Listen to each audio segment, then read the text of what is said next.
Welcome back, Rhodes for the Matrixx and Rhodes show. If you're new to the channel, make sure you hit that subscribe button. And as always, we appreciate you guys watching. We're going to talk about Netflix. Now, we know Netflix, much like Disney, is taking a pounding, an absolute beating. Netflix came out, I believe it was last week or week before, talking about lost subscribers. They're scrambling, trying to add a ad-based section to their membership choices to try to generate more revenue. It's going to be a lower price, but you've got to set through ads. I think Hulu does something like that and has for years. In fact, I think Hulu started out doing that. And also we have the issue with their employees. Their employees got mad as hell. Their woke employees got mad as hell over Dave Chappelle's special from last year that we covered, The Closer. Well, too bad, so sad, signed Netflix, because they have sent out a memo sending a clear message. If you're woke, we're doing content on everything. If you don't like it, hit the road. And pretty surprising, but what Ron DeSantis and now Josh Hawley did to Disney, I believe is starting to resonate with other corporations, realizing, because look, these studios are zero dark 30 on the Supreme Court leak. You notice they haven't come out and made any sweeping political statements, and it's because of what DeSantis did to Disney. Disney is down $63 billion in the market right now, just since that DeSantis thing started. Netflix issues anti-censorship section in company culture memo following woke employee protest. Remember, they all had this big walkout against Dave Chappelle. Said he was transphobic. My God. You know, he even made a point to say in this, I remember when all the controversy was going down, you know, that was one of his best friends that committed suicide that he did that story about, you know. But I'm not sure anybody, they just got triggered. Oh my God, he's talking about trans. Boom, let's get mad. Let's throw a fit. Let's have a walkout. The streaming giant Netflix inserted an anti-censorship section into its newly revised company culture memo that had largely been interpreted as a warning to the company's vocally woke minority. It comes months after employees launched a woke #Netflix walkout to protest Dave Chappelle. This is Breitbart. In the updated Netflix culture memo includes a new, quote, artistic expression section that explains the streaming platform will, quote, not censor specific artists or voices that certain employees might consider, quote, harmful.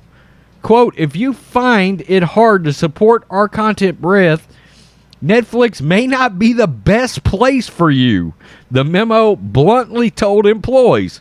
I'm just letting you know right now, when I worked corporate, I made a lot of memos myself that had that sort of wording. Look, you either get on board or you can get the hell out. I mean, just plain and simple. You can get the hell out. The memo further went on to say that the company will seek to appeal to a broad range of taste across various different spectrums. Quote, entertaining the world is an amazing opportunity and also a challenge because viewers have very different tastes and points of view, it said. So we offer a wide variety of TV and movies, some of which can be provocative. To help members make informed choices about what they watch, we offer ratings, content warnings, and easy-to-use parental controls. Noting that people will disagree with their content decisions, Netflix said it will approach each title with the same principles. We support the artistic expression of the creators we choose to work with. We program our diversity of audiences and taste, and we let our viewers decide what's appropriate for them. Bravo. Versus having Netflix censor specific artists or voices, the company declared. As employees, we support the principle that Netflix offers a diversity of stories even if some find some titles counter to their own personal values. Yeah, you're at work. I don't give a shit what your values are. Depending on your role, you may need to work on titles that you perceive as harmful. If you'd find it hard to support our content breadth, Netflix may not be the place for you, it concluded. As noted by Variety, the artistic expression portion has been interpreted as a direct response to the controversy over Dave Chappelle's The Closer, an absolute great special, that embroiled Netflix last fall over what critics said were his transphobic and homophobic comments in the stand-up special. Woke Netflix employees protested outside the corporate offices last October to protest Chappelle's comedy special. In another section, Netflix addressed the company's fiscal issues after suffering a first quarter loss last month as shares closed down more than 35%, with a projected loss of 2 billion global subscribers in the second quarter alone. In the past memo, Netflix put virtually no cap on spending, but the new memo eliminated this one section. There are virtually no spending controls and few contract signing controls. Each employee is expected to seek advice and perspective as appropriate. Use good judgment is our core precept. The new memo cut this section about employee pay cuts as well. Note that if our company experienced financial difficulty, we wouldn't ask our employees to accept less pay. A sports team with a losing record still pays top of the market for players.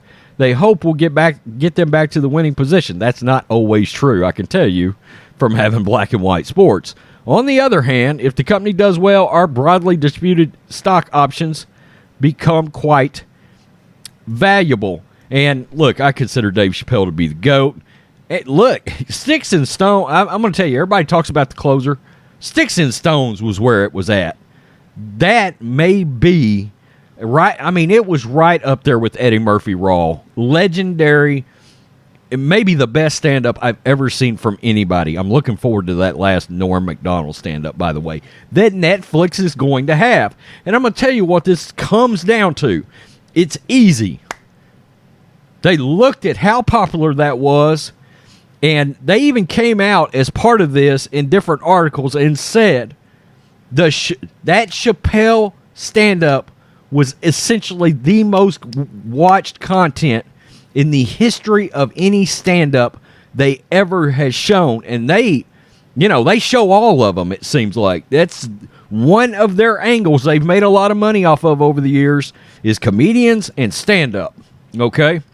And there was a time, I don't know now, but there was a time when all of them were over there. Chappelle, McDonald, Kevin Hart, the list goes on. Joe Rogan. I mean, they were just all over on Netflix.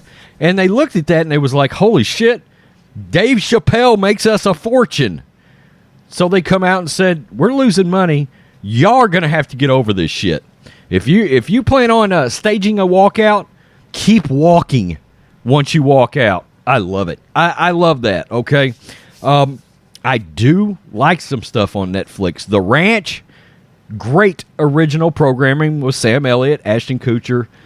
It's terrible what happened to Danny Masterson on there, but, that's another subject for another day, because I think he got Me Too'd, personally speaking. But I don't know. I don't know all the facts. Maybe he did do all that bullshit, and if he did, the sumbitch should fry for it. I'm just being real. Tell me what you think, Matrixx and Rhodes show fans. Peace. I'm out. Till next time.